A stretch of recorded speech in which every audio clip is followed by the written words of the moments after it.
ఉదయాన్నే చిన్న బాబు స్కూల్ నుంచి ఇంటికి నడుస్తూ వస్తున్నాడు. ఒక్కసారిగా అర్జున్ చిన్న శబ్దం విన్నాడు. చూస్తే ఒక చిన్న గోధుమ రంగు కుక్క రెండు కంచపు బిళ్ళ మధ్య ఇరుక్కుపోయి వణుకుతుంది. అర్జున్ నెమ్మదిగా బిళ్ళను తిప్పి, "ఏం లేదు చిన్నా, నేను వదిలేస్తా" అని నెమ్మదిగా చెప్పాడు. అర్జున్ తన టిఫిన్ బాక్స్ తీసి అందులో ఉన్న రొట్టె ముక్కను కుక్కకి ఇచ్చాడు. కుక్క ఆనందంగా బారుగా వాలిపోయింది.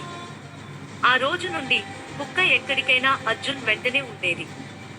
ఇద్దరి మధ్య నిస్వార్థమైన స్నేహం ఏర్పడింది. ఒక వర్షం పడ్డ రోజున అర్జున్ కుక్కను వణుకుతూ చూశాడు.